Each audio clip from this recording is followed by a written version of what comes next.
bienvenue donc pour ce dernier webinaire d'un deuxième cycle de webinaire adopté, donc destiné aux conseillers et qui traite donc des couverts végétaux. Donc aujourd'hui, on est sur la partie pâturage des couverts végétaux. Voilà. Donc en fait, c'est un webinaire qui est principalement en fait destiné à des conseillers de Nouvelle-Aquitaine et d'Occitanie, mais aussi d'autres régions. Et donc, pour ma part, je suis Céline Vachon de la Chambre régionale d'agriculture Nouvelle-Aquitaine. Je suis basée à Limoges et je suis copilote du projet Adopté. Et il y a aussi Marie Boitelet de la CRA Occitanie qui est présente et qui est copilote avec moi du projet. Voilà. Donc, je vous propose qu'on démarre avec d'abord un premier point de contexte d'organisation des webinaires. Donc, on est dans le cadre du projet Adopté. Et eh bien, on est sur un projet qui, en fait, dure 3 ans, de 2023 à 2025, qui est destiné à la démultiplication des couverts végétaux. Donc, en fait, on est Adoptae, c'est un acronyme pour accompagner la démultiplication de pratiques agroécologiques éprouvées. Et en fait, le cas d'application qu'on a choisi pour tester une méthode de démultiplication, c'est les couverts végétaux sur 2 filières, grande culture, polyculture élevage et viticulture. Et donc, c'est principalement ces 2 filières-là qui seront traitées ce matin dans le webinaire. Voilà, donc l'objectif du projet, vous l'avez compris, c'est de favoriser le déploiement des couverts sur la Nouvelle-Aquitaine et l'Occitanie, et plus particulièrement sur 7 territoires. Donc, on a 3 zones vignes, Gironde, Pyrénées-Orientales et le Gers, et 4 zones grande culture, polyculture, élevage, donc que vous avez ici, là, en zone Charente-Poitou, une zone Landes-Pyrénées-Atlantiques, Gers, Tarn-et-Garonne et Tarn-Aveyron. Voilà, donc du coup, il y a des actions qui sont organisées en présentiel sur chaque zone, que vous pouvez retrouver du coup sur l'agenda du projet Adoptae. Et après, on a des actions donc de ce type qui peuvent brosser plus largement que ces territoires précis. En fait, une des caractéristiques du projet Adoptae, c'est d'être un projet multi-acteurs, puisqu'on a une trentaine de structures qui sont impliquées et on travaille vraiment sur une co-construction de plans d'action adaptés à la zone en termes de contexte local et d'enjeux spécifiques pour justement le déploiement des couverts. Donc, on a 3 axes de travail dans le projet. D'abord, une montée en compétences méthodologiques et agronomiques des conseillers. Donc, c'est dans ce cadre-là que se situent les cycles des webinaires proposés. Un déploiement d'actions terrain, donc qui démarre du coup cette année 2024.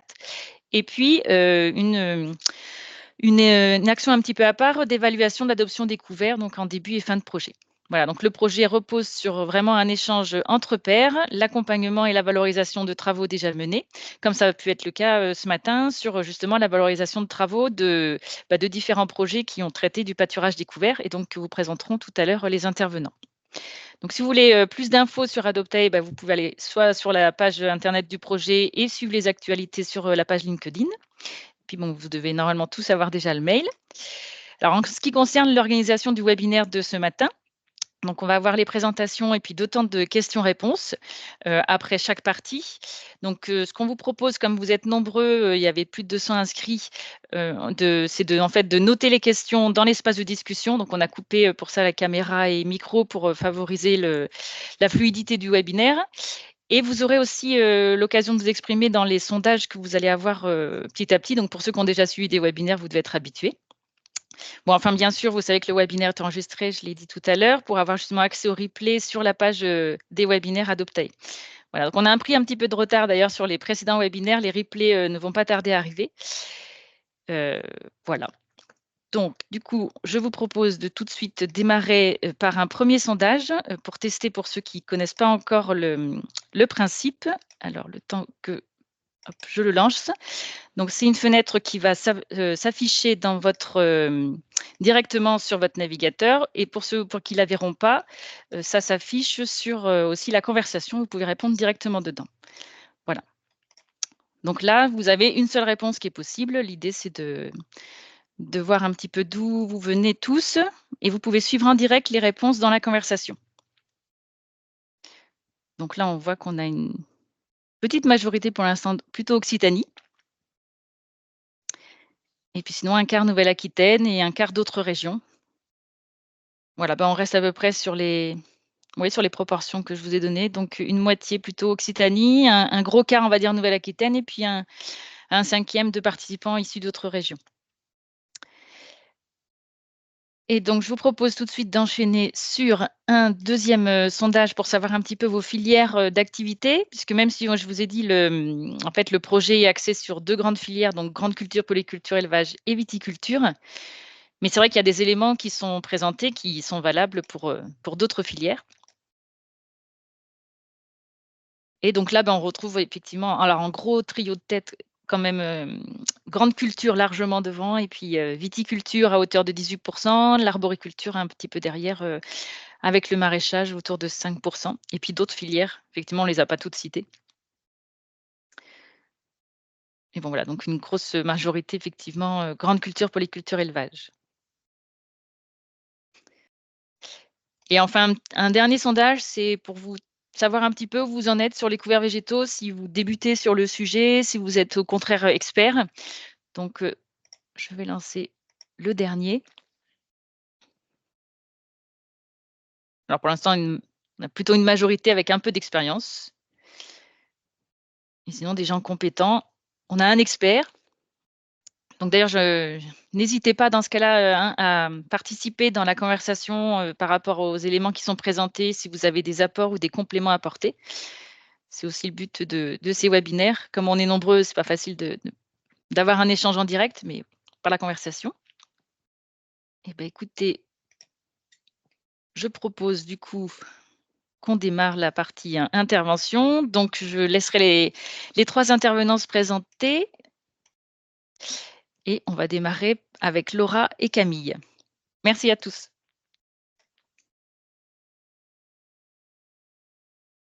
Bonjour. Alors, je vais partager notre écran parce que comme vous pouvez le voir, nous sommes 2 derrière le même ordinateur. Alors.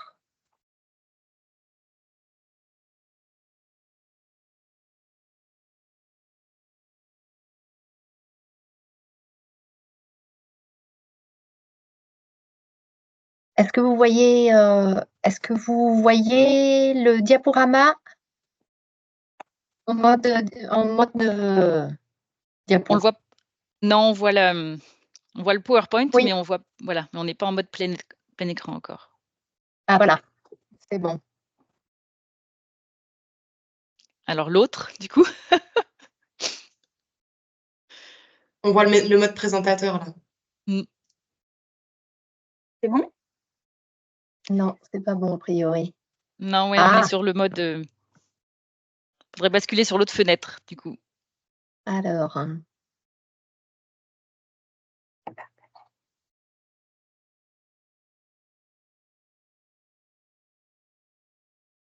Ah voilà, parfait.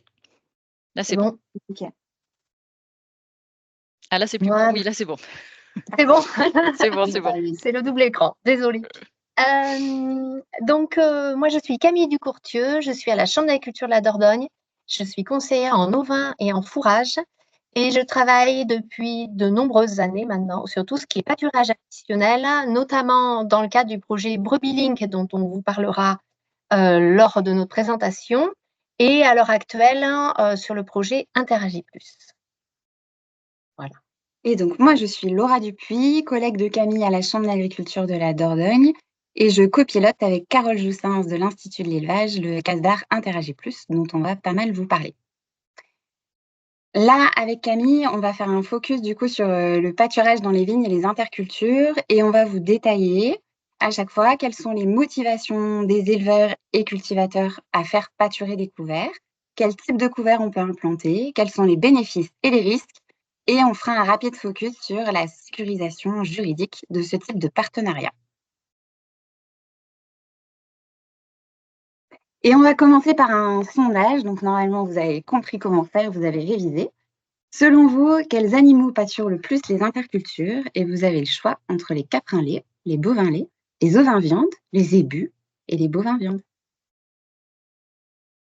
Bon, on voit qu'il y a quand même une grosse, majorité de réponses sur les ovins viande. Donc clairement, ça a l'air de se détacher. Tout à fait. Et vous avez raison. En majorité, ce qui pâture le plus les intercultures, ce sont bien les ovins viande. Et c'est ce qu'on voit sur cette diapo-là, qui reprend les résultats d'une enquête qui a été conduite dans le cadre d'Interagie Plus en 2021, auprès de 71 éleveurs et céréaliers, donc localisés selon la carte que vous avez en bas à droite. Et dans cette enquête, on voit qu'il y a 70% des animaux qui pâturent les intercultures qui sont des ovins viande, 20% des bovins viande, mais qu'on a aussi des ovins lait et des bovins lait. Et où ces éleveurs font-ils pâturer ces couverts végétaux ou ces intercultures? Eh bien, principalement chez eux et chez d'autres agriculteurs. Et seulement 20% de ces éleveurs font uniquement pâturer leurs animaux en dehors de leur ferme.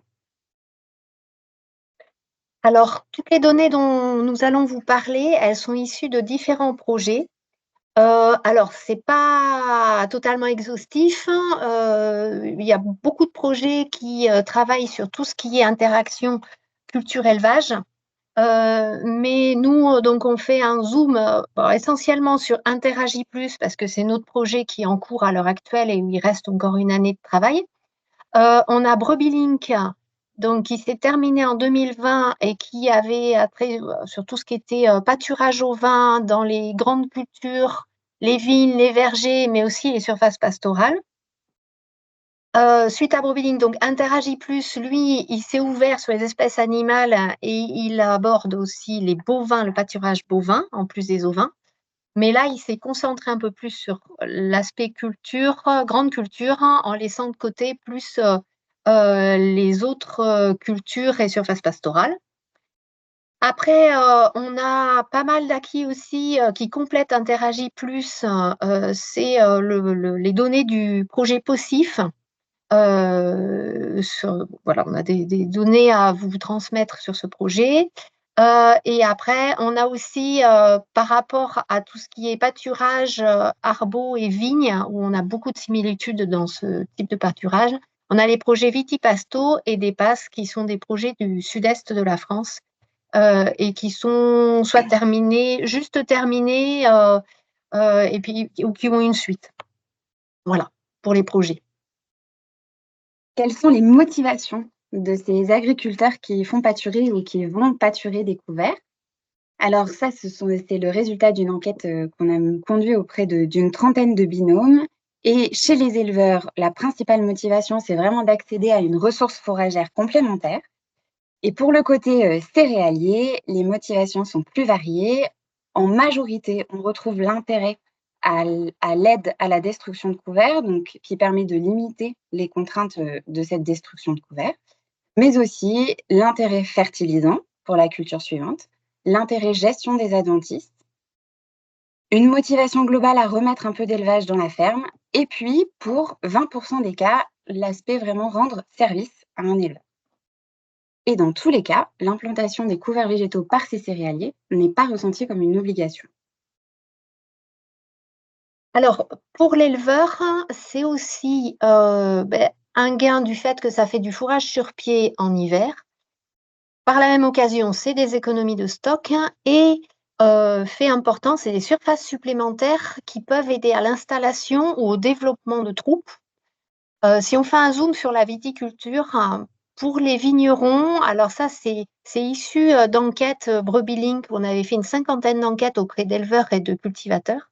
Et les vignerons avaient répondu aussi que pour eux, c'était moins d'entretien mécanique en période hivernale, en sortie d'hiver, une fertilisation organique non négligeable pour eux, et puis une présence d'animaux qui offre une ambiance qu'on a qualifiée de bucolique, c'est-à-dire qu'ils aiment avoir cette eux-mêmes et les gens qui passent voir ces animaux dans des vignes. Et enfin, quelque chose de très important, c'est que ça donne une image positive forte pour eux à des fins commerciales.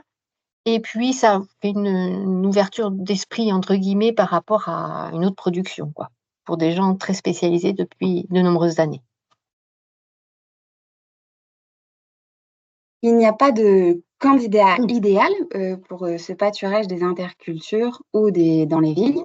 Tout le monde peut y trouver son compte et c'est bien ce qu'on voit sur cette diaporame-là. Les céréaliers qui accueillent ont des SAE variables entre 20 et 250 hectares. Et les éleveurs qui se déplacent sont uniquement des éleveurs en production allaitante qui ont entre 5 et 260 UGB. Tous les agriculteurs sont concernés, qu'ils soient en bio ou en conventionnel, et qu'ils labourent ou qu'ils effectuent du semi-direct. Alors, toutes les situations qu'on a rencontrées chez les viticulteurs, c'est des situations très diverses. Alors ça, c'est pour le sud-ouest.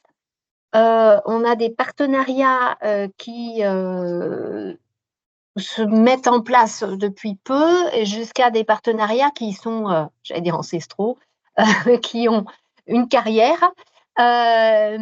Donc, jusqu'à 45 ans, les surfaces pâturées, alors là, en vigne, ça peut aller de 3 hectares à 80 hectares. Le pâturage dans les vignes, c'est soit de pâturage de couvert, soit de végétation spontanée. Et en espèces, on va en reparler après, mais ça va du céréales jusqu'au févrole ou au radis chinois.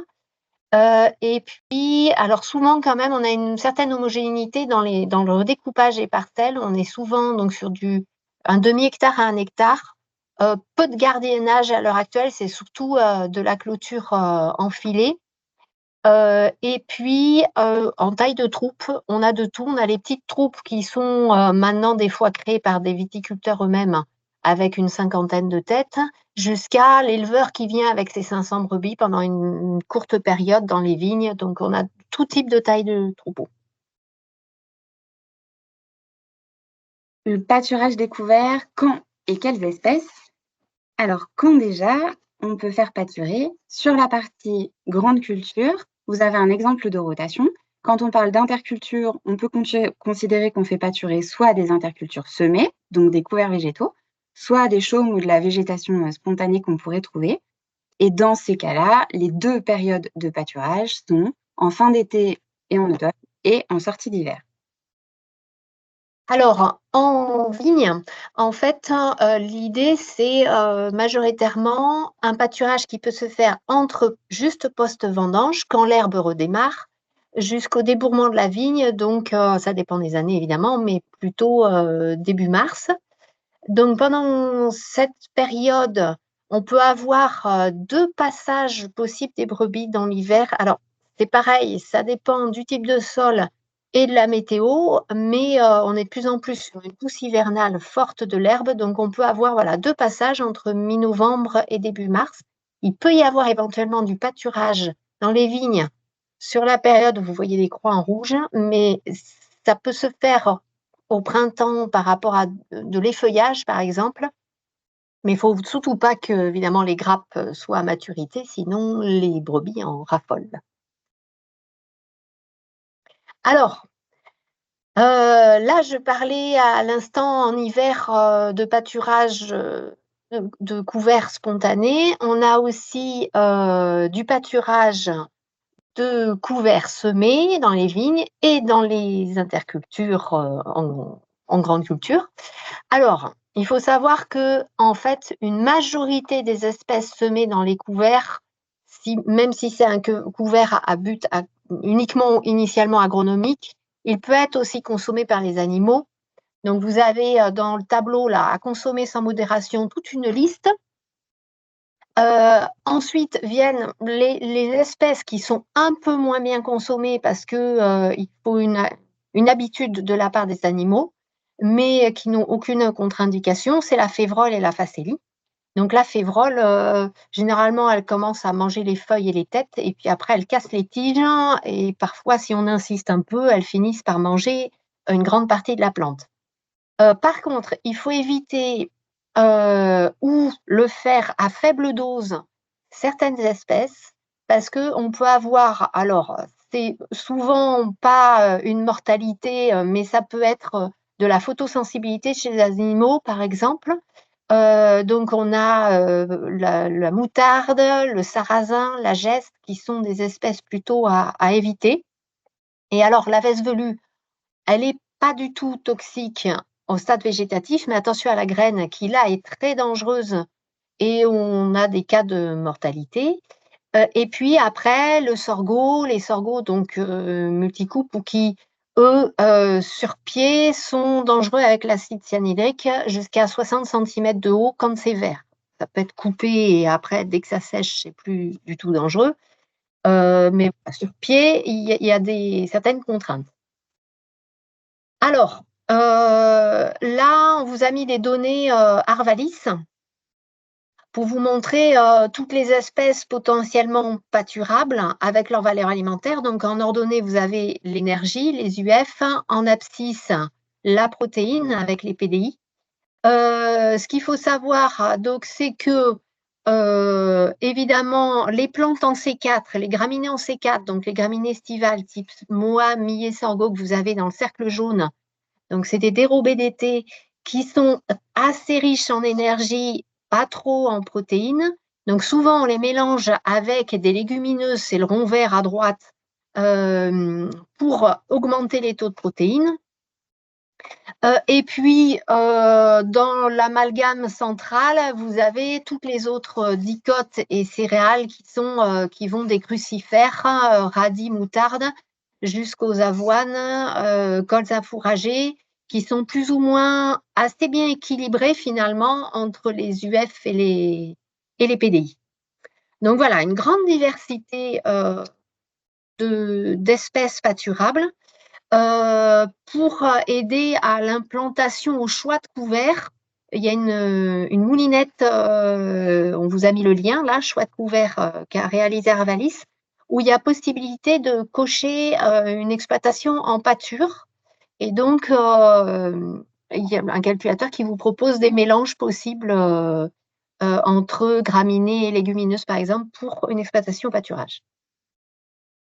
Alors là, on vous a mis quelques exemples de mélanges rencontrés dans le cadre du projet Interagis+. Donc principalement au Grand Sud-Ouest de la France, où alors on rencontre essentiellement des mélanges assez simples, souvent voilà, des sorgho et des mois associés à des trèfles ou des repousses de luzerne, par exemple. Vous avez dans le tableau une première partie où c'est du pâturage d'automne.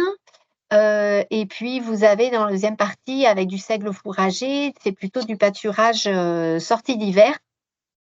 Là, ce qu'on peut dire, c'est qu'il faut retenir que souvent, l'intégration de légumineuses dans des mélanges comme ça, on n'est pas sûr qu'elle pousse derrière, donc souvent, ça ressort avec des faibles taux en biomasse, ce qui fait que parfois, ça peut coûter cher pour, entre guillemets, pas grand-chose en plus-value dans le mélange. Mais on arrive quand même il faut retenir que alors, les taux de protéines sont très variables. Ça peut aller de 100 grammes à 200 grammes de MAT. Mais on a quand même des niveaux d'UF non négligeables. En dehors du dernier mélange, on est souvent entre 0,8 et 1 en UFL. Voilà, donc c'est un peu comme les métailles, c'est-à-dire la phrase c'est on sait ce qu'on sème, on ne sait pas trop ce qu'on va avoir derrière, mais on a quand même un minimum de valeur alimentaire à des périodes où on n'a pas encore quelque chose sur les prairies, donc c'est là l'intérêt principal, on va dire, pour la partie animale. Sur les mélanges complexes, donc là, c'est des exemples de mélanges beaucoup plus complexes, notamment le deuxième où vous voyez toutes les espèces qui ont été semées. L'exploitation, là, c'est soit ovin, soit bovin, où on commence à peu près à 50 cm, entre 40 et 50 cm à exploiter le couvert. Des rendements non négligeables qui sont un peu moins variables, on a l'impression, du fait de la diversité des espèces qui font que s'il y en a une qui ne marche pas trop, il y en a toujours une qui sort son épingle du jeu et qui fait qu'on arrive bien à avoir minimum de 2,5 tonnes au moment où on met les animaux. Et puis après, des taux de protéines aussi qui sont pas mal, et puis du F aussi. Donc, le mélange, ça a quand même du bon dans le fait qu'on peut arriver à quelque chose, à se garantir un peu en biomasse et en valeur alimentaire. Alors, là, on parlait de ce qui est semé. Après, on a ce qui pousse naturellement, notamment dans les interrangs des vignes ou vergers. Là, il faut bien avoir en tête, et on le redit depuis plusieurs années, l'herbe d'automne-hiver, c'est une herbe qui a une bonne valeur. Et donc, faire pâturer des brebis dans des vignes, même si, alors évidemment, ça dépend du potentiel. Généralement, les vignes ne sont pas sur des zones à très fort potentiel, donc il ne faut pas s'attendre non plus à avoir des raies gras qui débordent de partout. Mais on est sur un couvert qui est régulièrement tondu, donc de la feuille verte. Ce qui fait la valeur alimentaire d'un couvert, c'est notamment sa proportion de feuilles, et là, on est sur des feuilles vivantes, vertes. Donc là, on n'a que du vert, ce qui fait qu'on a des UF. Là, vous voyez, c'est en hiver, on est à 0,96 UFL. Et puis en PDI, on est autour de 100 grammes de PDI. Donc, des bonnes valeurs. Alors maintenant, on va passer à l'ambroisie à feuilles d'armoise, qui est une espèce invasive qui est arrivée en Rhône-Alpes d'abord et puis qui se propage un peu partout en France. C'est une annuelle qui fleurit l'été, entre août et septembre, qui produit beaucoup de graines et ces graines ont une capacité à rester très longtemps viables dans le sol. Et c'est une espèce qui est extrêmement nuisible directement en culture, donc qui impacte notamment le rendement, mais pas que. Et c'est aussi et surtout une plante au pollen fortement allergène, donc 5 grains par mètre cube d'air suffisent à induire des symptômes d'allergie, et une seule plante est en capacité de produire plus d'1 milliard de grains de pollen. On voit bien que du coup, sa gestion est un vrai enjeu de sécurité et de santé publique, et c'est pour ça que dans de nombreux départements où on trouve de l'ambroisie à feuilles d'armoise, que des arrêtés préfectoraux de lutte obligatoires ont été pris pour obliger à détruire cette ambroisie à feuilles d'armoise avant floraison et donc avant émission de pollen. Alors à votre avis, est-ce que l'ambroisie est toxique pour les ovins et ou les bovins? Mais bon, là, on voit une grosse majorité quand même de non qui ressort. Et vous avez raison. Alors c'est vrai qu'on n'avait pas proposé ne sait pas, mais on aurait pu.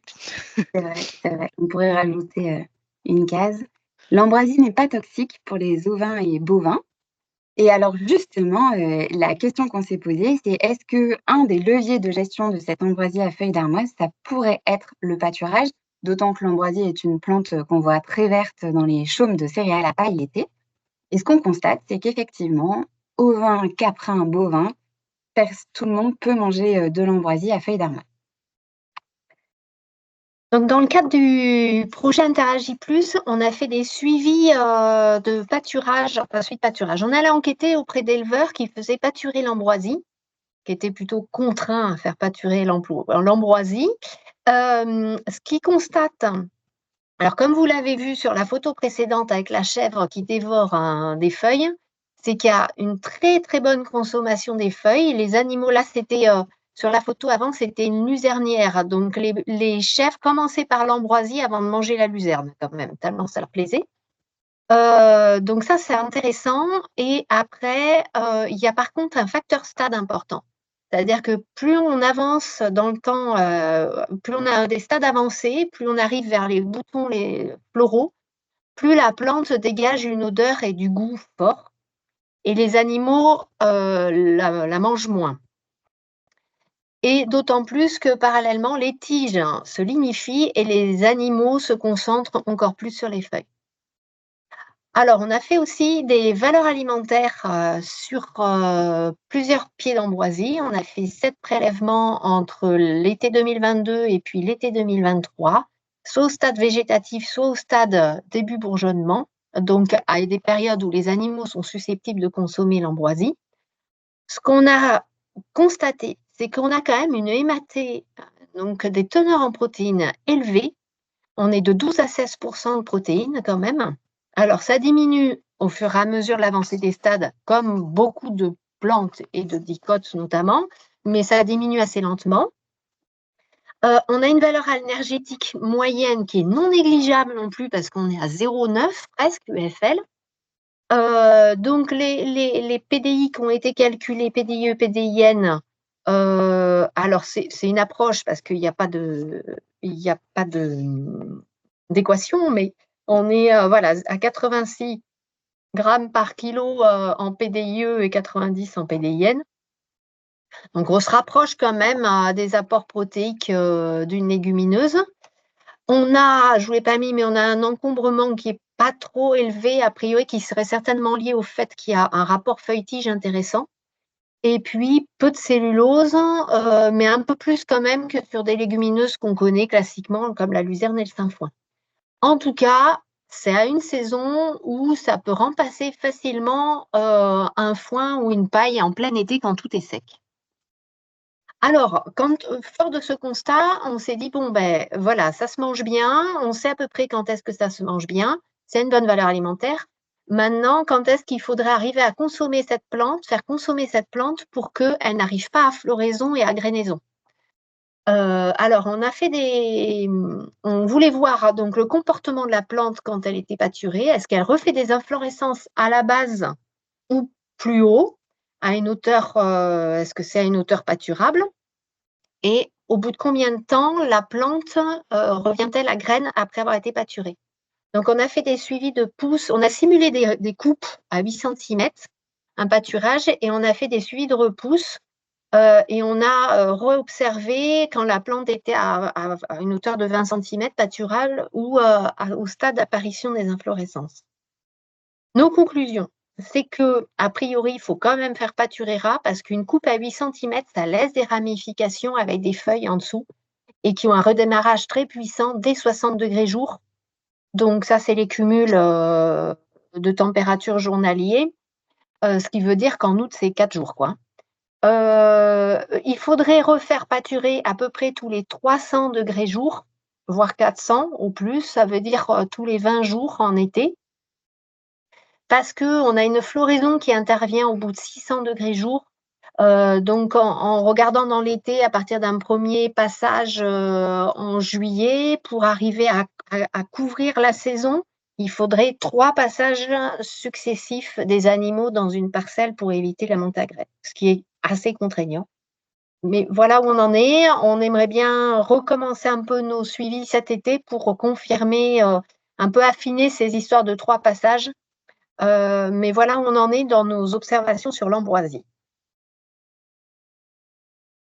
On va passer aux impacts et aux risques du pâturage de ces couverts végétaux. Et quand on parle de risques, et j'ai vu qu'il y avait eu plusieurs questions dans la conversation là, on a fait une fiche sur les plantes toxiques. Donc, vous avez vu tout à l'heure, Camille en a parlé, que dans les espèces qu'on sème dans les couverts végétaux, il y en a qu'il faut vraiment éviter. Par exemple, la vesse, une fois qu'elle est à graines. Et là, on a aussi fait le tour des principales espèces en termes de végétation spontanée qui pouvaient émerger dans ces couverts.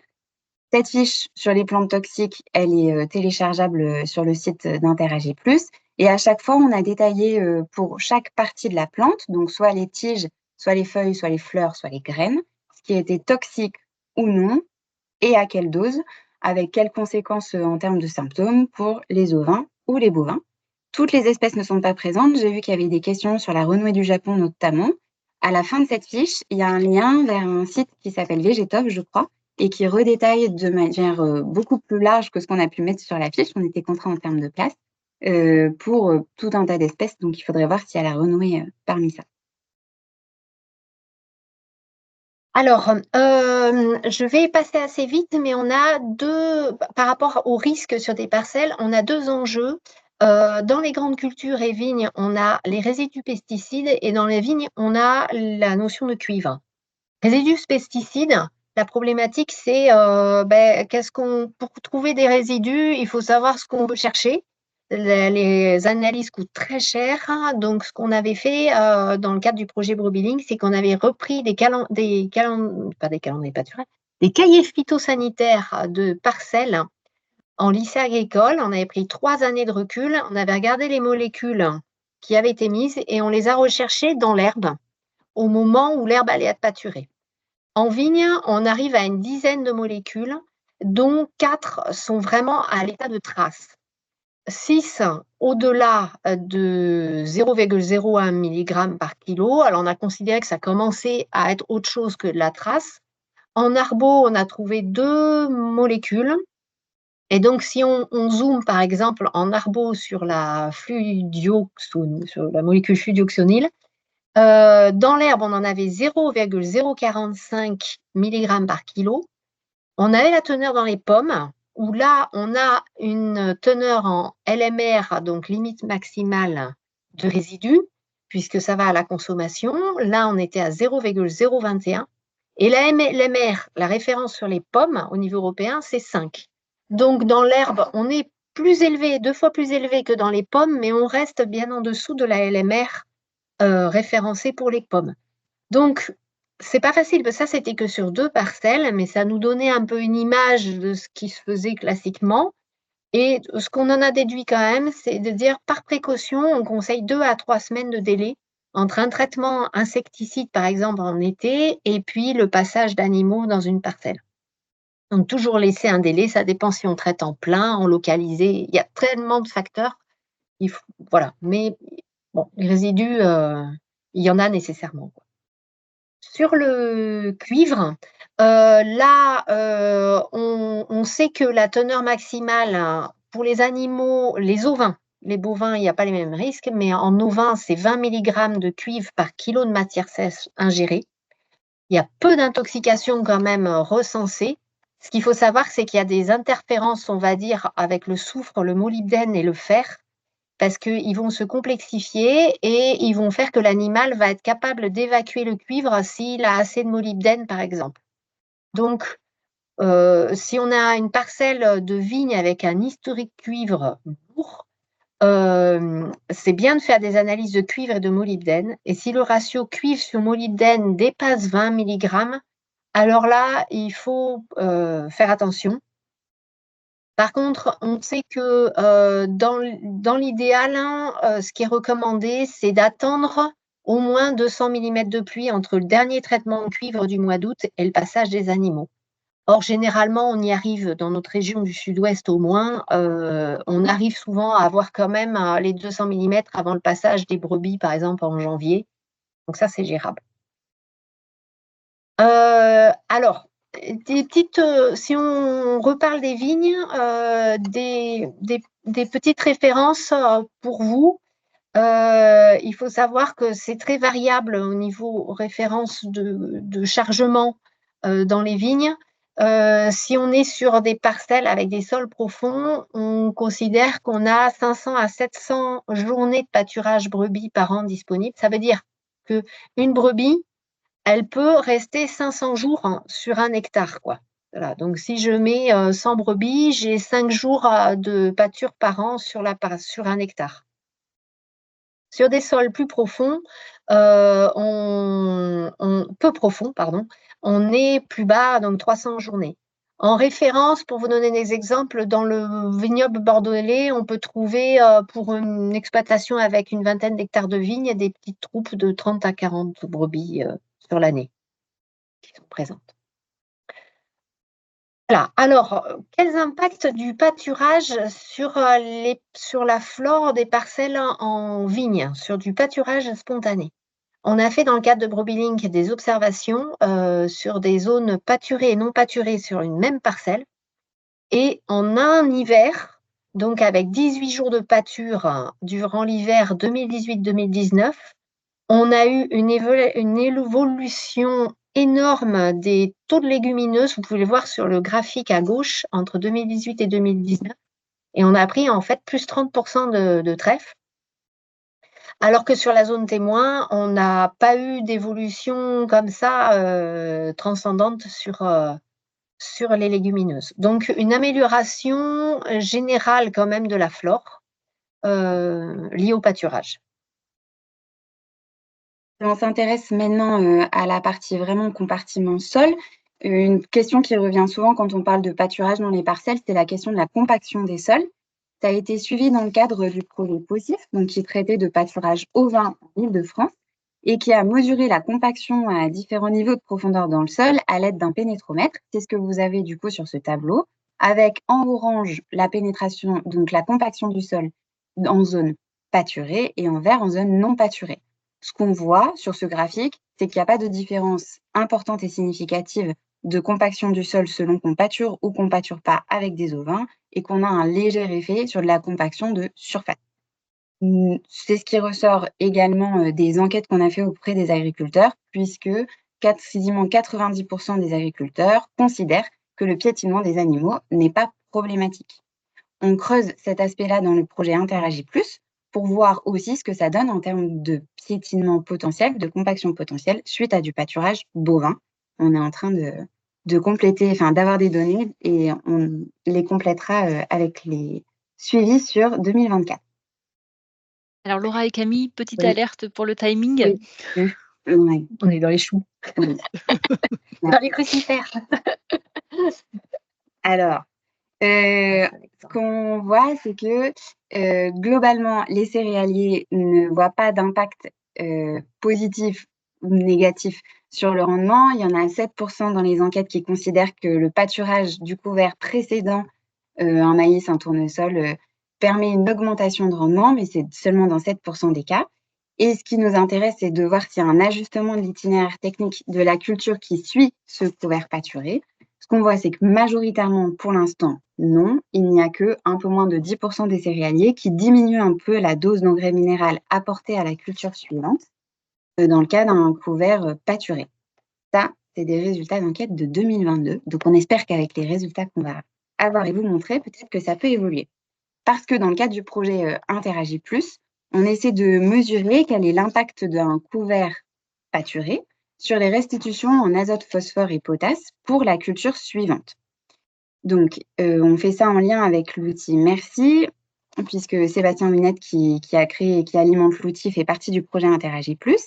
Et pour l'instant, on a un fichier Excel de simulation qui nous permet de faire la différence entre un couvert 100% broyé ramené à la parcelle et un couvert qu'on ferait pâturer, on estime à 70% de sa biomasse aérienne, par ovin ou bovin.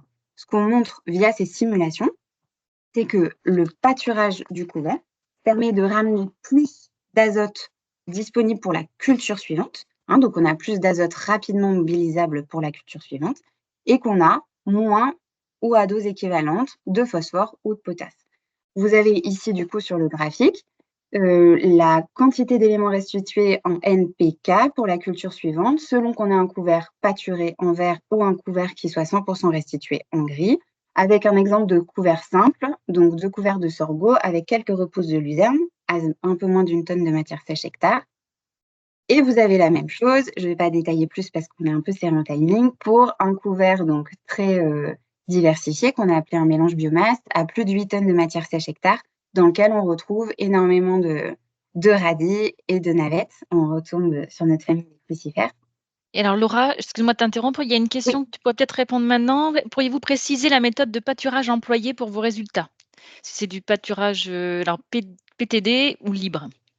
Alors en fait, pour l'instant, quand là on parle de ces résultats de simulation avec Merci, on ne s'intéresse pas au type de pâturage.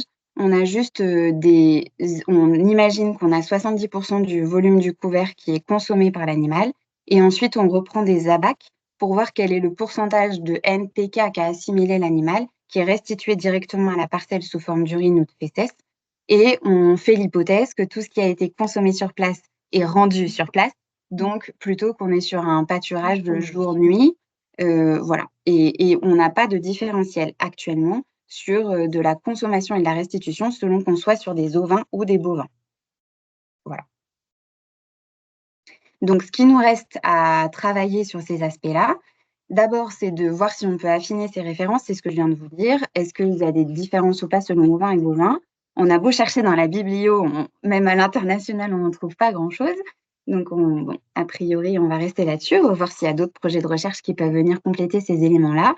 Et l'objectif à terme, c'est d'intégrer dans l'outil Merci, donc qui permet d'estimer ces restitutions à la culture suivante suite à la mise en place d'un couvert, d'intégrer une coche pour mimer et simuler l'intérêt d'un couvert pâturé par rapport à un couvert restitué ou exporté. Pour aller très vite, au niveau des maladies, sur les cultures, pour l'instant, on n'arrive pas à montrer d'impact du pâturage sur la baisse de pression sanitaire. Voilà. Alors, on va peut-être passer rapidement pour gagner du temps sur le sondage. Le pâturage des brebis a-t-il un effet sur la population de limaces? La réponse est oui. Moins de limaces dans les parcelles pâturées par les ovins. Pour l'instant, on n'a que des résultats sur les ovins. Donc, 10% des céréaliers estiment que la pression limace diminue quand le couvert a été broyé. Et c'est ce qui a été confirmé par le projet FOSSIS. Vous avez sur le graphique le nombre moyen de limaces par placette.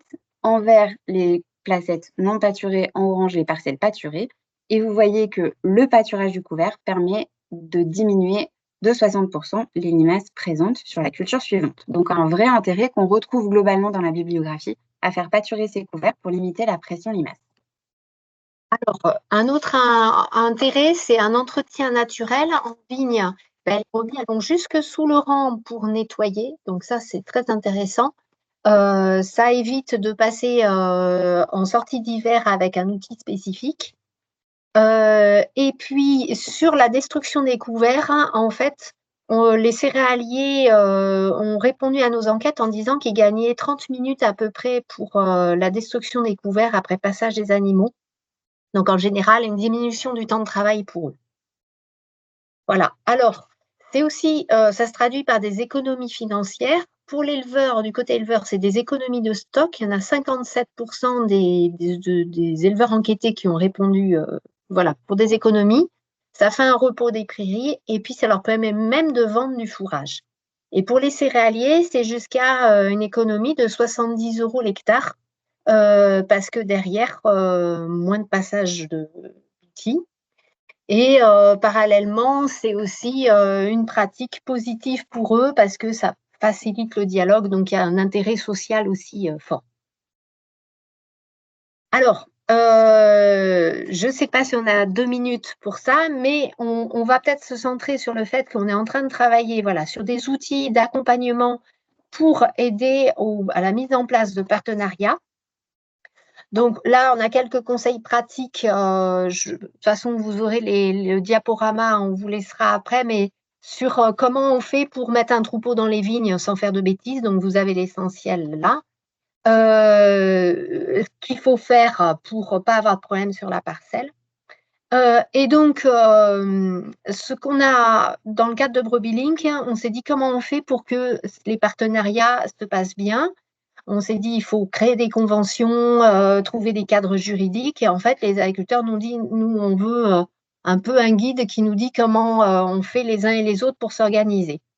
Donc, ce qui ressort, c'est qu'il faut que les cultivateurs et les éleveurs, ils soient tout le temps en train d'échanger dans le cadre d'un partenariat, avant, pendant et après le passage des troupeaux.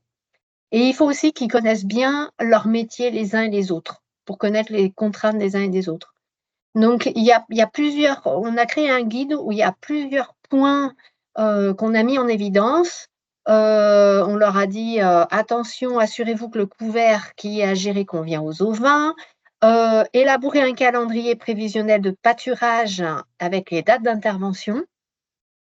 Rester à l'écoute les uns et les autres au cours de pâturage, c'est-à-dire réadapter la pression de pâturage, par exemple, si besoin.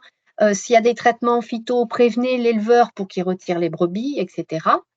Et puis, il y a aussi anticiper en amont les risques, c'est-à-dire protéger vos équipements dans vos cultures, par exemple les tuyaux d'irrigation, veiller à ce qu'il y ait de la ressource suffisante, ne laissez pas trop longtemps les animaux, sinon ils vont sauter, voilà, et s'intéresser peut-être au pied de vigne.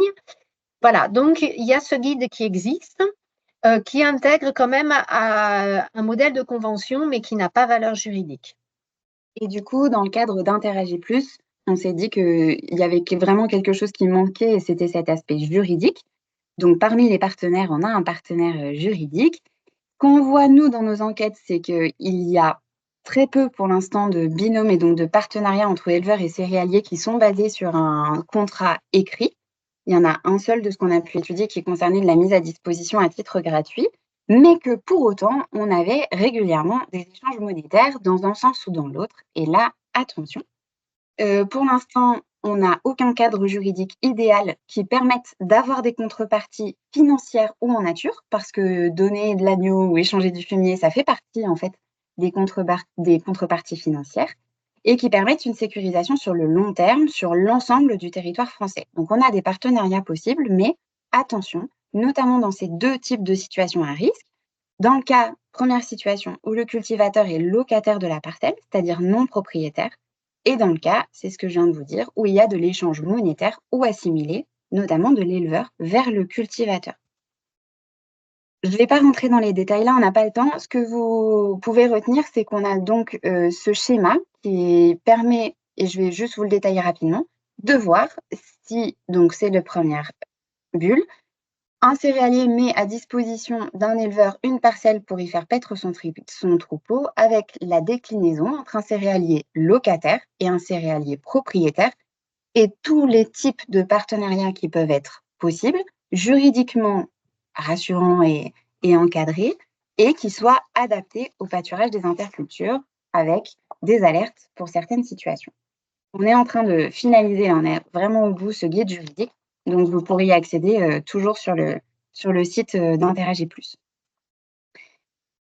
Hop, et on vous a mis les liens vers quelques sites qui permettent de donner des infos plus globales sur le pâturage des intercultures et surfaces additionnelles largement. On te laisse la main, Olivier. Désolée pour le retard. Alors, on fait peut-être une petite coupure juste pour quelques petites questions. Alors, on va remercier merci beaucoup Camille et Laura pour votre intervention et votre diaporama. Donc, bien sûr, vous aurez le diaporama qui sera mis en ligne sur la page du webinaire. Merci à Carole aussi, Joussens, qui a répondu à une partie des questions directement dans la conversation. On peut peut-être revenir sur les espèces en fait sensibles. Vous savez, les espèces de couverts que vous avez citées en diapo 11, est-ce qu'elles sont sensibles uniquement pour les ovins ou est-ce que c'est de manière générale pour tous les types d'animaux qui pâturent les couverts? Alors, il y a une variabilité légère entre ovins et bovins, ça dépend des espèces. Dans le tableau, c'est surtout ovins, on a mis, parce que c'est un tableau qui a été créé par le CIRPO, donc le Centre d'expérimentation en ovins. Mais si on prend la févrole, que ce soit les ovins ou les bovins, c'est la même problématique de consommation, quoi. Il faut les habituer, c'est pareil. Après, en moyenne quand même, les petits ruminants sont plus fragiles que les gros ruminants sur pas mal de molécules. Donc, il y a quand même, généralement un peu plus de sensibilité sur les ovins que les bovins. Puisque, comme disait Carole dans la conversation, c'est surtout la dose qui fait l'effet toxicité. Ouais, c'est ça. Et du coup, vous n'avez pas d'infos, ce que disait Carole, sur les agnelles des blés, hein? Non. Ok. Donc, il y avait des réponses aussi sur savoir si vous aviez testé sur la renouée. Donc, Carole a dit que non, effectivement. Et un participant faisait remarquer que ça pouvait être pâturé, mais que ce n'était pas très appétant. Voilà. Et enfin, peut-être une question qui peut être posée à Olivier sur la consommation de fenugrec. Olivier, si tu as des éléments, des retours d'expérience ou… Alors, je n'ai malheureusement pas de retour d'expérience, même s'il y a quelques céréaliers qui sèment du fenugrec dans des couverts. Ces couverts ne sont malheureusement pas pâturés, donc je ne peux rien dire sur le fenugrec. Alors, En moi, matière de plantes entières. Ah bah Camille peut. Moi, je peux, parce que j'ai fait des suivis consommation de fenugrec, ouais. Et ça marche très bien. De toute façon, ça ressemble à une luzerne, ça a l'odeur du fenugrec en plus, mais c'est très bien consommé. Moi, c'était un éleveur qu'on avait semé exprès pour du pâturage, et c'était des agnelles qui étaient passées, puis après un lot de brebis, et ça s'était très, très bien passé. Et c'est lactogène. Donc, alors là, on n'est pas allé jusqu'à mesurer les quantités de lait produites par les brebis derrière, mais logiquement, c'est que du positif, le fenugrec. C'est juste que ça ne fait pas beaucoup de biomasse, donc voilà, c'est pas c'est une C'est petite très luzerne, intéressant sur le plan agronomique. Oui. Bon, merci. Et Et enfin, riche on en avait tanins aussi, donc c'est riche en tanins aussi, donc il n'y a pas de météorisation. Voilà, important. Et après, il y avait une question, alors pas du tout technique là cette fois, plus sur la méthodo, sur l'enquête, vous savez, que vous avez présentée au tout départ là auprès de ceux qui pratiquent déjà, donc c'est le pâturage découvert. Donc le participant s'étonnait qu'il n'y ait pas de mention du service de fertilisation du pâturage découvert par les éleveurs elles-mêmes. Donc en fait, elle se demandait plus sur la méthodo, si la question, enfin en gros, si les éleveurs avaient accès à toutes les réponses possibles, parce que les céréaliers ont opté à plusieurs réponses, enfin, ou est-ce que c'était des questions ouvertes ou voilà, donc Ouais, c'était des questions, ouais, c'était des réponses spontanées, dit Carole dans la discussion. Donc, il n'y avait pas du tout de restriction par rapport à cet aspect de fertilisation. C'est juste que ça n'est pas ressorti, côté éleveur. OK, merci. Et donc, par rapport à ce que tu as dit, Olivier, on a une question sur les intérêts agronomiques de fenugrec que tu as évoqués. L'enracinement permet de restructurer effectivement le sol, particulièrement en surface. Et c'est la raison pour laquelle un certain nombre de céréaliers l'utilisent. Parfait, merci. Et enfin, donc il y a un participant qui met avoir un retour sur ce sujet, sur les risques, par rapport aux graines mûres, pardon, d'ambroisie qui pourraient, perdurer. Donc, si vous pouvez nous mettre des éléments dans ce cas-là dans la Mmh. conversation? C'est Parce que super. je vois C'est vrai qu'il que est c'est quelque chose qu'on n'a pas regardé puisque l'objectif, c'est vraiment, d'éviter l'émission de pollen et donc de s'arrêter avant le stade floraison. oui, voilà. Et du coup, comme il est 11h30, on va peut-être passer directement à la partie d'Olivier, hein, pour se laisser un petit temps aussi de réponse en fin de webinaire. Donc s'il y a d'autres questions qui vous viennent d'ici là, n'hésitez pas à les mettre dans le fil de la conversation, le temps de la présentation, et puis peut-être que Camille, Laura pourront aussi, comme Carole, intervenir, et donner des réponses. Merci. Et donc je te laisse parole, Olivier, et te présenter. Oui, et j'arrive pas à partager. Alors c'est partagé, mais on voit le côté, diapo. Alors ça va, non, là, c'est plus Non, partagé. oui.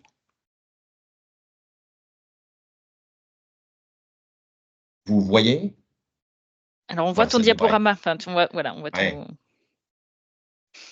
Bah, écoute, tout à l'heure on a essayé, ça a marché, il y a pas de raison Non. que voilà, impeccable, là c'est bon.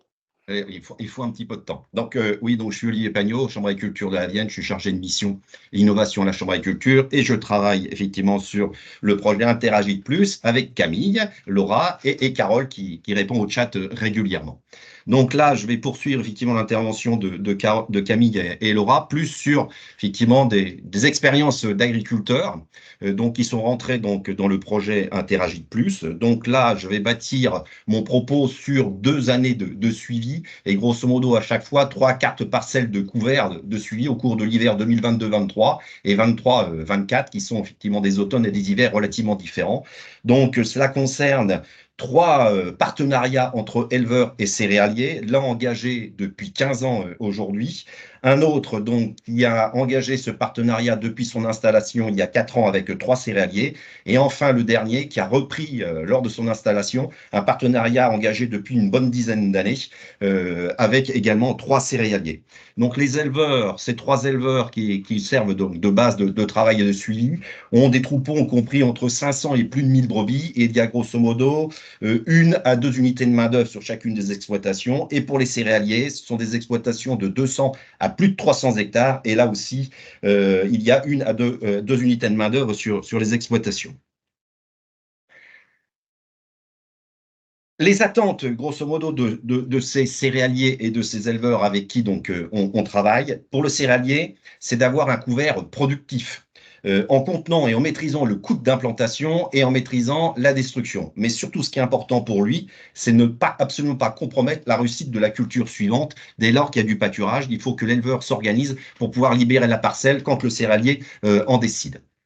L'éleveur, lui, ce qu'il souhaite, c'est un engagement pluriannuel et durable, c'est-à-dire c'est pas quelque chose d'opportuniste et de ponctuel, il faut que ça dure sur plusieurs années, et il souhaite avoir à disposition de la nourriture qui soit au moins équivalente à des valeurs alimentaires de foin, et surtout sur une ressource disponible sur plusieurs mois, parce qu'il y a comme une transhumance de plaine, donc il y a des déplacements d'animaux, et il ne faut pas que les animaux se déplacent pour simplement quelques jours, mais pour, grosso modo, sur plusieurs semaines et voire mois.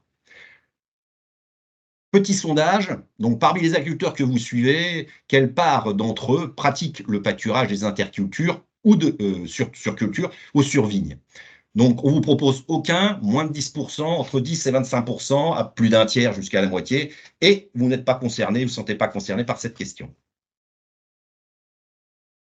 Ouais, donc on voit que pour l'instant, pour ceux donc on a au moins la moitié des réponses, enfin une petite moitié avec moins de 10% des agriculteurs, donc on voit que c'est encore une pratique qui reste, peu répandue, Donc, oui, effectivement, elle est peut-être plus relativement après ce webinaire. Ouais, elle est relativement marginale. Et donc, effectivement, pour le département de la Vienne, grosso modo, je vous ai donc relaté l'existence des 3-4 partenariats entre éleveurs et céréaliers qui existent et sur lesquels on se repose donc pour suivre un certain nombre de parcelles. Par contre, ce que je sais, c'est qu'il y a quand même pas mal de céréaliers qui sont engagés dans l'agroécologie et qui souhaiteraient effectivement avoir un partenariat avec un éleveur. Et la plupart du temps, lorsqu'ils arrivent à en avoir, il reste d'opportunités, il est ponctuel parce que l'éleveur a besoin ou un problème de stock fourragé ou besoin de fourrage, et il va y avoir effectivement un pâturage de couvert, mais généralement, ce n'est pas durable au grand regret des céréaliers qui souhaiteraient effectivement engager ce genre de partenariat et pour lequel, effectivement, il y a un certain nombre de difficultés qui ont été évoquées tout à l'heure et pour lequel on essaye d'apporter des solutions au travers donc Interagit Plus. Les objectifs des céréaliers, c'est d'améliorer la fertilité physique, chimique et biologique des sols, parce que ces agriculteurs qui s'engagent dans l'agroécologie souhaitent redonner de la vie biologique au sol, eh bien, en introduisant un troupeau particulièrement ovin, parce que je suis dans un département où l'élevage ovin est relativement important, donc par les déjections animales, sans pour autant s'embêter avec les contraintes de l'élevage. Donc, grosso modo, ça consiste à recoupler la production d'élevage et de céréales pour le céréalier sans en avoir les contraintes. Et surtout, ce qui lui importe aussi dans ces objectifs, c'est de maîtriser les coûts du couvert, c'est-à-dire, grosso modo, qu'il puisse y avoir une prise en charge totale ou partielle du couvert par l'éleveur, qui, l'éleveur, lui souhaite des fourrages de qualité en hiver pour effectivement réduire la constitution de stocks fourragers, les charges de mécanisation en l'occurrence. Et grosso modo, ces éleveurs disent, moi je suis éleveur avant tout, le côté cultivateur m'intéresse pas beaucoup et je souhaite faire développer le pâturage sur mon exploitation et les couverts sont une bonne opportunité pour que je puisse maintenir et poursuivre et renforcer le pâturage du troupeau sur son exploitation. Et donc, ça s'avère être les couverts des surfaces additionnelles pour conforter l'activité de l'élevage de l'exploitation, puisque parmi ces éleveurs, il y en a, je dirais quasiment les trois, ont eu l'opportunité d'augmenter la taille de leur troupeau du fait d'avoir développé le pâturage des couverts. Les engagements de ces agriculteurs, eh ben, l'engagement du céréalier, il s'efforce à réussir absolument l'implantation du couvert et assurer une production de ce couvert. Les propos que j'ai mis en guillemets là, ce sont les propos des céréaliers. C'est un couvert doit être conduit comme une culture de vente. Il faut le réussir aussi bien parce qu'il s'engage vis-à-vis de l'éleveur à offrir donc du fourrage en volume, soit par le rendement de ses couverts, ou alors par la surface qu'il mettra à disposition durant l'hiver. Et il faut que, en plus, la composition du couvert soit adaptée aux enjeux zootechniques, c'est-à-dire aux besoins alimentaires du troupeau, ce qui amène certains à introduire certaines espèces qu'ils ne mettaient pas dans leur couvert pour effectivement mieux correspondre aux attentes du troupeau et aux besoins du troupeau, et aux attentes des éleveurs. L'éleveur, lui, par contre, il s'engage à assurer la destruction du couvert par le pâturage, de telle sorte à ce que le céréalier n'ait pas à réintervenir par un broyage ou une destruction chimique. Surtout, il s'engage à libérer la parcelle quand le céréalier le souhaite, et là, il faut qu'il s'organise pour ça. Et il participe en dédommageant donc le céréalier, pour ce qui est de mes expériences avec ces agriculteurs, en participant aux frais d'achat, notamment de semences de couverts, ou d'apporter un dédommagement en nature. Je précise aussi que au moins un céréalier, voire même deux, peuvent intervenir en faisant un apport de fertilisation azotée sur leur couvert s'ils considèrent qu'il ne démarre pas suffisamment et qu'il n'est pas assez productif, puisqu'ils considèrent qu'il n'y a pas eu forcément assez de reliquats d'azote de la culture précédente. L'organisation du travail et les impacts, alors pour le céréalier, il assure simplement l'implantation du couvert, il n'y a pas grand-chose qui change pour lui. Par contre, les impacts, je ne vais pas les redétailler, mais ils ont été donc signalés tout à l'heure par Camille et Laura. Donc c'est une baisse des IFT puisqu'il y a moins de glyphosate d'appliquer. C'est une destruction qui est assurée par les brebis, donc il n'y a pas d'intervention mécanique. Il y a une fertilité minérale qui est un peu améliorée pour la culture suivante, on l'a évoqué tout à l'heure, une baisse des coûts. Il y a, ce qui n'a pas encore été évoqué, aujourd'hui, un lien social qui s'établit entre grosso modo, des agriculteurs qui se connaissaient peu ou qui connaissaient pas très bien leur métier, et aujourd'hui, ils se redécouvrent entre eux. Et il y a effectivement un recouplage donc d'élevage et de céréales, sans animaux, grosso modo, entre exploitations spécialisées. Le travail au niveau de l'éleveur, il est plus conséquent, grosso modo, que leur système précédent quand ils affourageaient dans leur bergerie, puisqu'il faut assurer donc une clôture des parcelles pour éviter que les animaux divaguent, parce que là aussi, le céréalier ne souhaite pas, et absolument pas, que les animaux puissent divaguer sur les parcelles des céréaliers de ses voisins qui pourraient lui en faire le reproche. Et l'éleveur assure la surveillance et tous les soins aux animaux. Cela nécessite donc des investissements en clôture, une charge de travail qui est plus importante parce qu'il y a du déplacement, j'ai oublié de préciser, grosso modo, entre les parcelles des céréaliers et le siège d'exploitation d'éleveurs, il peut y avoir 10 km de distance. Donc, il faut transporter les animaux par remorque ou éventuellement faire une transhumance en plaine en déplaçant les animaux sur la route. C'était toute une organisation. Il y a surtout l'installation des clôtures et une préparation de l'installation des clôtures par un gyrobroyage du couvert au milieu des parcelles pour pouvoir installer cette clôture et qu'elle reste fonctionnelle. Il faut aussi s'organiser pour faire un petit peu de contention quand besoin s'en fait sentir lorsqu'il y a une intervention sanitaire ou l'obligation d'attraper un animal qui peut être malade ou sur lequel il faut faire une intervention. Et par contre, l'avantage, c'est qu'il y a une réduction de l'utilisation de stocks fourragers divers et une baisse de quantité de concentré consommé donc, par les brebis au niveau global de l'exploitation.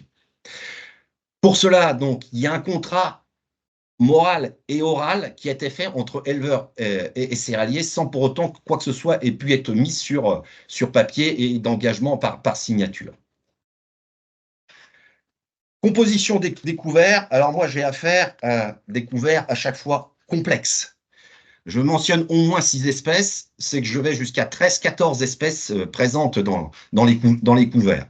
Et je trouve en permanence des graminées, des légumineuses et des crucifères. Dans les graminées, il y a souvent de l'avoine, du mois, du millet et parfois du sorgho. Et il y a toujours de la repousse de céréales, puisque bien souvent, le couvert est fait derrière des céréales. Parmi les légumineuses, elles ont été citées tout à l'heure, il y a systématiquement du trèfle, il y a très très souvent de la févrole, quasiment tout le temps de la vesse, occasionnellement du soja et du pois.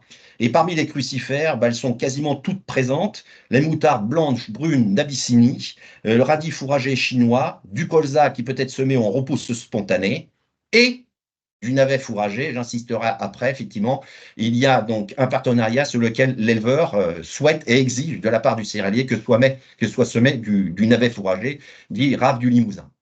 Et enfin, on trouve systématiquement du tournesol, occasionnellement du Niger, toujours de la facélie et occasionnellement du sarrasin, même si celui-ci peut paraître toxique. Le fait qu'il n'est pas beaucoup, déjà il est peu présent, bien souvent boudé des animaux, et même s'il est consommé, il est si peu consommé que ça n'a aucune conséquence sur la santé des animaux. En conséquence des observations que je peux faire, c'est que souvent la facélie est légèrement consommée, mais elle est plutôt délaissée. La févrole, elle est très très souvent délaissée et elle n'est consommée qu'à la fin du pâturage. Par contre, il y a des espèces qui sont extrêmement prisées. Alors, c'est toutes les crucifères. Là, les brebis se jettent dessus. Et particulièrement sur le navet fourragé, où là, effectivement, la première des choses que vont faire les brebis quand elles en ont l'habitude, c'est quand elles arrivent dans un paddock de couvert, c'est d'aller chercher le navet pour le consommer le plus rapidement possible, aussi bien ses feuilles que la partie de racines aériennes. Enfin, ce qui est également bien consommé, c'est le millet, et particulièrement quand il monte à graines. Les brebis aussi se jettent dessus pour aller consommer la graine de millet. Le sorgho, avec l'inconvénient, c'est qu'il faut qu'il soit relativement développé pour effectivement introduire les animaux et que les brebis le consomment. Mais comme il grandit, comme c'est du piper, quand il fait 2 mètres de haut, c'est difficile d'aller consommer les feuilles hautes et les tiges, donc elles sont obligées de le coucher. Et généralement, le gel vient se mettre sur cette plante et les animaux ont du mal à consommer toute la plante puisqu'elle devient gelée. Elle est gelée et après, donc, elle est boudée. Et enfin, l'avoine, quand elle est présente, les brebis, effectivement, la consomment très facilement. Donc, au fur et à mesure du déroulement de la végétation, il y a des espèces qui dominent, ce sont les crucifères, et elles sont relativement prisées donc, par les brebis. La févrole aussi se développe très largement, mais elle se développe parce qu'elle est boudée et que les brebis la consomment très mal. Donc, au bout du compte, c'est souvent les crucifères qui gagnent effectivement le couvert couverts, dans les couverts végétaux, pardon. Je vais vous donc présenter maintenant deux années de suivi, l'hiver 2022-2023, où les conditions d'implantation ont été très favorables. au couvert, donc on a eu une bonne production. L'automne a été clément et les premières gelées, effectivement, qui entament les espèces gélives sont arrivées début décembre.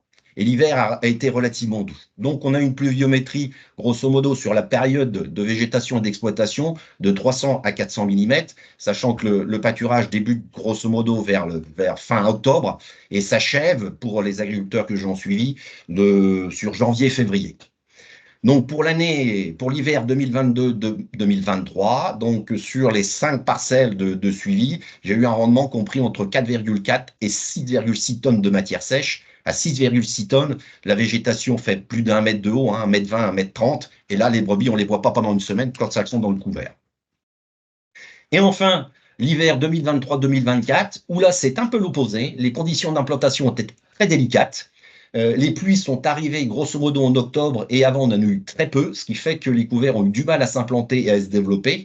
Et au début du mois d'octobre, on avait grosso modo des couverts à seulement 1,5, grand maximum 2 tonnes de matière sèche. L'hiver a été donc doux, ce qui a effectivement relativement favorisé la pousse des crucifères. Par contre, on a eu un hiver extrêmement pluvieux, du double de l'automne précédent, et les 660 à 720 mm que je vous présente là, c'est grosso modo normalement la pluviométrie annuelle sur le département de la Vienne qui a été concentrée sur 5 mois. Donc là, les brebis se sont retrouvées sur des couverts qui ont été parfois inondés, sur lesquels il y avait de l'eau qui restait en surface du sol. Donc des rendements qui sont compris, quasiment qui sont divisés par 2, compris entre 1,5 et 4,2 tonnes, y compris la fraction de racines aériennes qui peut être consommée par les animaux.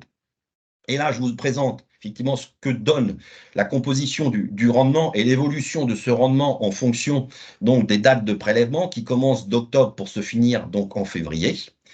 Donc, au cours de la période, ah oui, il faut quand même noter que généralement dans les surfaces de parcelles de couvert, c'est relativement hétérogène. On n'a jamais de parcelles de couvert très hétérogènes. Et donc, il y a des zones qui peuvent être très productives et d'autres beaucoup moindres. Ce qu'on peut voir au travers l'histogramme que je vous présente et la courbe, c'est qu'au cours de la période de végétation, on peut dire qu'il y a une stabilité de la production du couvert, même si au cours de cette période, certaines plantes sont détruites par le gel, notamment donc les plantes d'été, qui peut être le millet, la facélie et le tournesol.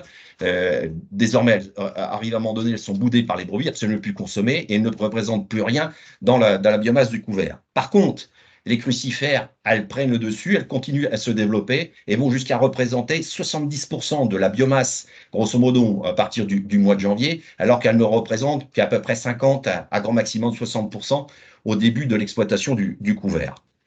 Ce qu'il faut également noter, c'est que les crucifères, elles ont des racines et comme les radis chinois, voire les radis fourragers et surtout la rave, ont des racines qui sont prisées par les brebis et qui peuvent représenter pour la partie aérienne jusqu'à 5 à 15% du rendement, lorsque j'intègre effectivement dans le rendement la partie des racines. Et dans l'histogramme, vous voyez grosso modo que la part des racines consommables par les brebis peut représenter jusqu'à une demi-tonne par hectare. La gestion du pâturage. Alors le pâturage, suivant la dimension de la parcelle, il peut y avoir du pâturage continu lorsque la parcelle est de taille modeste. Donc, généralement, j'ai des parcelles de 5 hectares, à peu près, guère moins. Et pour les parcelles qui sont les plus grandes, et là, l'exemple de 37 hectares, donc d'une parcelle mise à disposition d'un céréalier auprès d'un éleveur. Donc là, c'est bien sûr découpé en paddocks et c'est un pâturage par avancement. Et donc, les paddocks sont constitués non pas en fonction de surface, mais de la façon la plus pratique pour l'éleveur à constituer et mettre en place sa clôture. Le pâturage, donc, il est continu, bien sûr, sur la parcelle, les plus petites parcelles, et d'une durée de, grosso modo, de 15 à 60 jours. Ce que souhaitent les éleveurs, c'est pouvoir mettre les animaux le plus longtemps possible sur la parcelle pour limiter le temps de mise en place de clôture.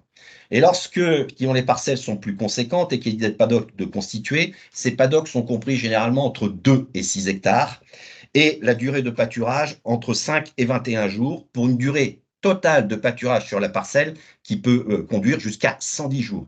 Et à 110 jours de pâturage, généralement, il n'y a pas qu'un seul lot de brebis qui vient consommer le couvert, il y a 2 lots de brebis qui se succèdent. Les éleveurs donc utilisent des clôtures mobiles. Alors, pour l'un, je ne sais pas si on voit bien sur une photo, c'est une clôture mobile, donc rudimentaire. C'est simplement 2 fils lisses qui vient dérouler, ce sont des fils qui sont relativement vieux, qui vient dérouler même à pied en mettant quelques piquets de temps en temps. Et puis, à l'extrême opposé, les 2 autres éleveurs sont très bien équipés avec un quad d'un système d'implantation et de déroulement de clôture électrique mobile.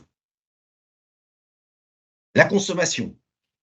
Donc, les brebis, comme je vous l'ai dit tout à l'heure, prisent les crucifères, les graminées et surtout la rave du Limousin. Et je l'illustre par une photo, je ne sais pas si, non, vous voyez pas la photo de la rave qui est consommée.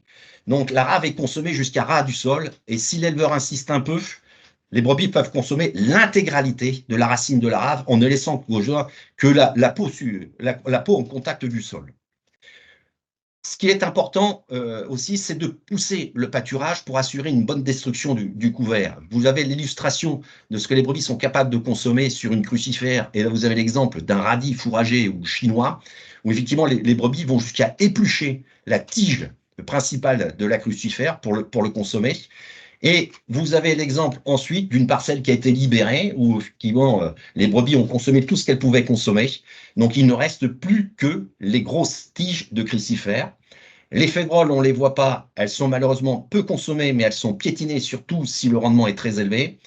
Et la vesse, elle est rampante et elle est également effectivement peu consommée, puisqu'elle est boudée et généralement elle est piétinée. Et comme c'est une plante rampante, il est facile effectivement pour les animaux, lors de leur passage, de la coucher. Donc les prélèvements qui regroupent à la fois la part de consommation et de piétinement sont de l'ordre de 50 à 75% de la biomasse disponible. Quand je parle de biomasse disponible, il s'agit de la partie aérienne et de la partie de racine consommable par les brebis, c'est-à-dire la partie donc racine aérienne. Le prélèvement dépend de la façon dont l'éleveur gère le pâturage. Celui qui a le plus d'expérience, il pousse le pâturage jusqu'à son extrême, et généralement, on est toujours effectivement à des prélèvements compris entre 70 et 80%, alors qu'un autre profil d'agriculteur-éleveur qui a moins d'expérience, il sort beaucoup plus rapidement ses brebis dès lors qu'il n'y a plus de feuilles effectivement disponibles. Il a tendance à sortir ses brebis, ce qui fait que donc on a une pression au pâturage qui est beaucoup plus faible, de l'ordre de simplement 50%. Concernant le bien-être animal, alors, c'est un type de pâturage qui s'adresse à des brebis en lutte, à l'entretien, mais pas avec des agneaux. L'expérience me montre que si malheureusement une brebis qui n'a mal été positionnée dans son lot venait à mettre bas à l'extérieur, les agneaux vivent pas très longtemps. Généralement, ils meurent au bout de 15 jours, 3 semaines. Il n'y a pas de problème de santé majeur de noter sur le pâturage des brebis, donc sur les couverts, seulement un peu plus de boiterie observée sur les animaux. La mortalité est identique que sur les prairies. Par contre, les brebis sont en capacité d'identifier des zones de couchage. Je vous ai mis une photo donc en haut à droite. C'est une photo de cette année pour vous montrer qu'effectivement les conditions météorologiques ont été relativement défavorables.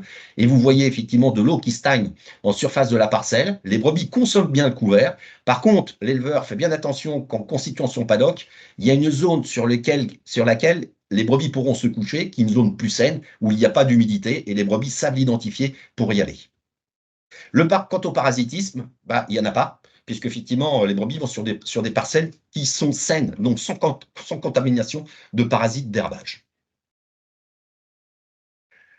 Les indicateurs zootechniques, alors par expérience d'au moins 2 années et un petit peu antérieurement, de par l'expérience de fameux duo d'éleveurs et céréaliers que je vous ai signalé tout à l'heure d'une quinzaine d'années, pour l'éleveur, il essaye de viser au moins 2 semaines de présence sur un paddock, pour éviter effectivement d'avoir trop régulièrement à reconstituer des parcelles, des clôtures et à déplacer les animaux. Ce qui fait que j'observe grosso modo un chargement compris entre 25 et 80 brebis par hectare, suivant bien sûr le rendement. C'est grosso modo 25 brebis de chargement par hectare avec un rendement de 2 tonnes. Et on peut ajouter, en règle générale, une quinzaine de brebis par demi-tonne supplémentaire de rendement. Le démarrage du pâturage, il peut commencer à partir d'à peine 2 tonnes et c'est grosso modo après 80 jours de semis. La consommation, donc, elle est grosso modo totale pour les céréales et pour les crucifères. Par contre, pour ce qui est févrole et vesse, généralement, les brebis la boudent et la délaissent et on la retrouve dans les prélèvements de sortie de pâturage. Concernant donc les valeurs alimentaires, alors là, vous êtes présenté la valeur alimentaire de ce que les brebis consomment. Donc, les tiges de crucifères ne sont pas intégrées. La part des févroles non consommées n'y est pas non plus, ainsi que la vesse qui représente quasiment rien. Donc, on a un fourrage de qualité qui est au moins équivalent à un bon foin. On est sur du 0,8 UF, 95 grammes de pédillène et 80 grammes de pédilleuse, ce qui convient très bien pour couvrir les besoins de brebis en entretien, en gestation et en lutte, et qui savent largement s'en gaver. Grosso modo, ce qui avait été dit tout à l'heure par Camille, j'observe, grosso modo, l'équivalent de 400 à 1000 rations par hectare. Donc, on peut nourrir sur un hectare, sur une journée, 1000 brebis, ce que ça veut dire. Pas de boiterie observée, aucun problème majeur de parasitisme, quelques mortalités, mais c'est comme sur du pâturage de prairie. Concernant les indicateurs agronomiques, eh bien, sur les, grosso modo, ça doit être quasiment 10 parcelles que j'ai pu suivre avec la méthode Merci. On observe que le pâturage permet d'avoir un peu plus d'azote disponible pour la culture suivante, de l'ordre de 50 à 80%, ce qui n'est pas négligeable. Par contre, les céréaliers ont du mal à l'intégrer dans leur fertilisation, malgré qu'on leur dise. Par contre, il y a des prélèvements par les animaux, alors ils sont très très modestes et dérisoires pour la partie du phosphore, entre 2 et 5 unités, et plus conséquents donc pour la potasse, mais comme effectivement il y a un bon recyclage de la potasse, ça a quand même moins d'importance, entre 10 et 30 unités. Concernant donc la compaction du sol, donc j'utilise aussi le pénétromètre, on voit rien de particulier. Au pénétromètre, je ne mesure absolument rien sur les 2 années. Par contre, le céréalier rapporte qu'il y a un léger tassement superficiel sur 2-3 cm de profondeur, mais qui ne leur pose aucun problème parce que le semoir va effectivement intervenir et enlever ce petit tassement qu'ils peuvent noter. Concernant toujours les indicateurs agronomiques, donc la biomasse, comme montre la photo, elle est totalement détruite sans passage d'outils, dès lors qu'il y a effectivement une pression pâturage qui est importante. Il y a un céréalier qui, de temps en temps, apporte une petite fertilisation pour stimuler le couvert et assurer une production rapide, mais il y a des risques de grenaison de certaines espèces de couverts dans la culture suivante. C'est notamment le cas des moutardes qui arrivent à maturité avant le gel, qui ont un cycle relativement court et pour lequel effectivement les brebis ne vont pas toujours tout consommer et laissent que quelques graines qui vont se ressemer, et aussi le millet. Et l'expérience a montré que lors d'une grosse grenaison de millet, cette plante s'est retrouvée spontanément dans la culture suivante, et l'agriculteur qui avait semé en sorgho a moissonné grosso modo la moitié de sa parcelle en graines de sorgho et en graines de millet qu'il a fait donc trier à sa coopérative, et pour lui, il estime que c'est une belle expérience. Vous avez donc une proposition de couvert que je qualifie d'agrozootechnique qui puisse convenir à la fois aux céréaliers et à l'éleveur. Donc des crucifères sur la base d'à peu près 2 kg qui se développent largement, et 2 kg suffisent très largement, composés de radis chinois et fourragés, de moutarde, donc brune, blanche et d'abyssinie, et surtout de navets, donc d'Irave du Limousin. J'insiste là-dessus, c'est très important donc pour les brebis, ça n'occasionne aucun préjudice pour le céréalier. Les légumineuses sont également présentes, mais comme j'ai dit tout à l'heure, elles sont peu consommées ou elles sont peu développées, parce que si elles sont présentes dans la biomasse, elles ne sont pas consommées comme la vesse et la férole. Et si elles sont présentes comme les trèfles qui sont semées, elles sont si peu présentes qu'elles sont très peu développées et grosso modo ignorées par les brebis.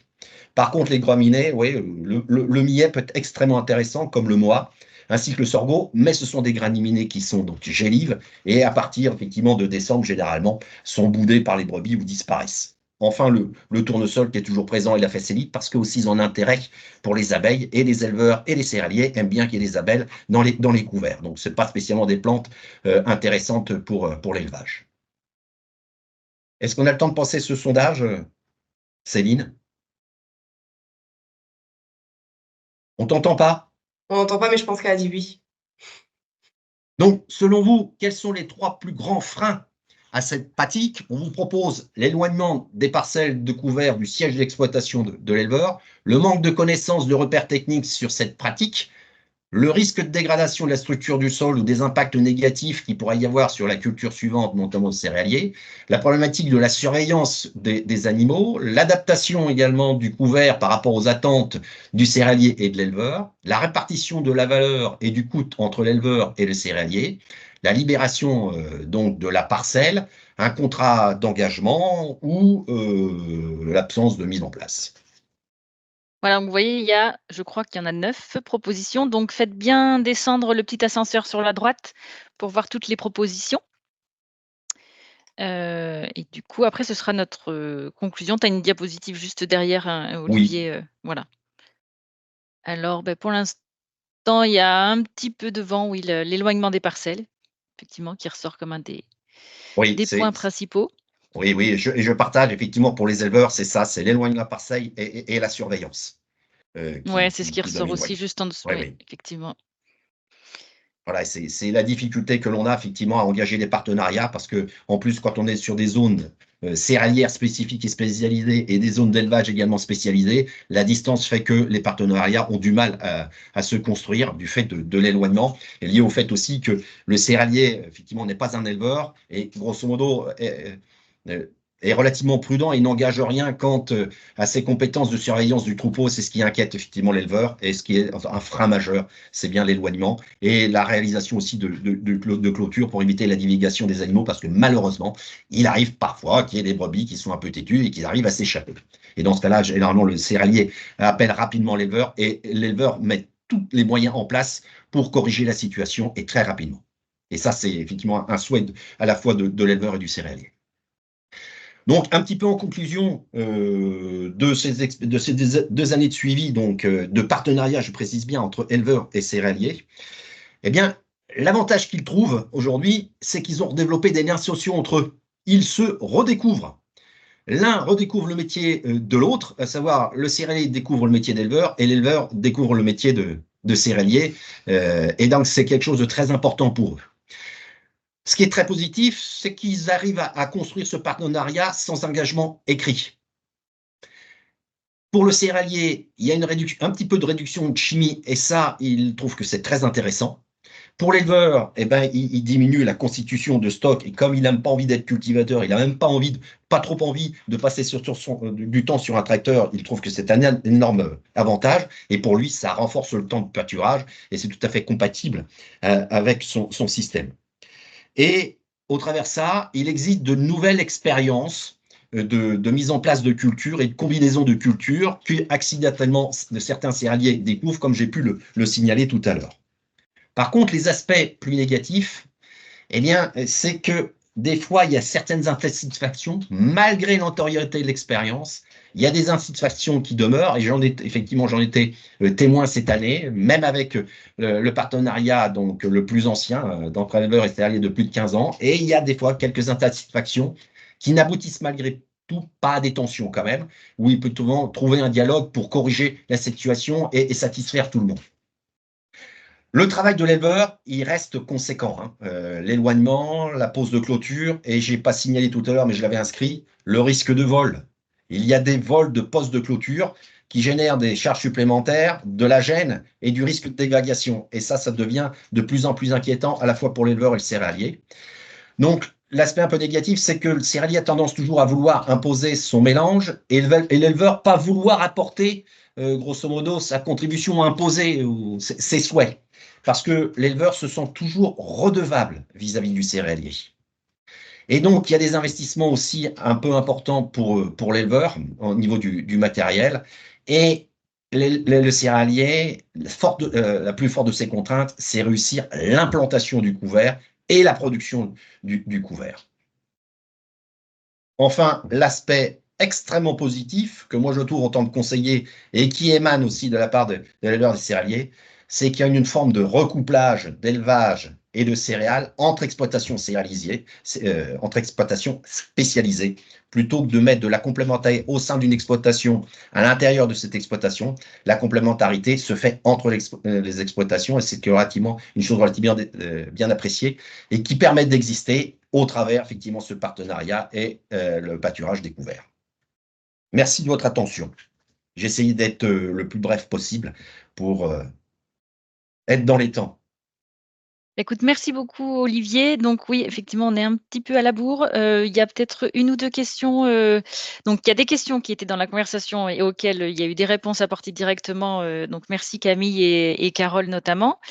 Olivier, est-ce que... alors attends, je regarde. Par rapport à des questions sur la proximité des exploitations, effectivement, c'est quelque chose qui est important. Donc tu l'as souligné aussi.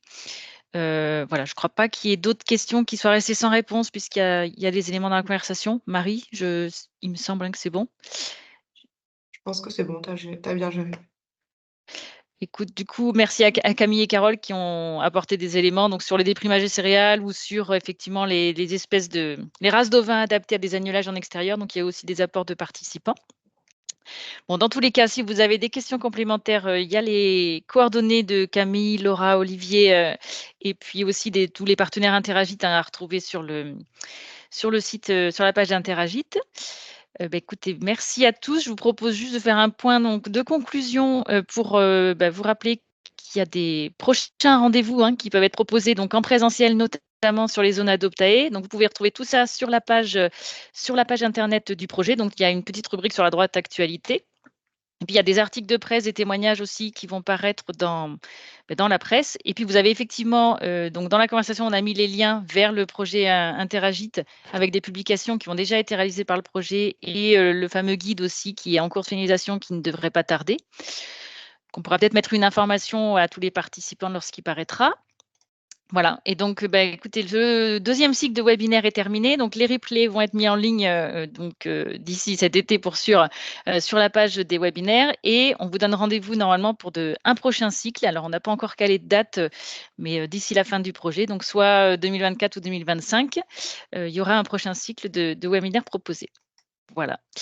Vous recevrez à la suite de ce webinaire un petit questionnaire pour avoir vos retours sur ce webinaire et vos suggestions aussi pour d'autres sujets à vous présenter en lien avec les couverts végétaux. Merci à tous les intervenants et puis merci à tous les participants pour ce webinaire. Merci.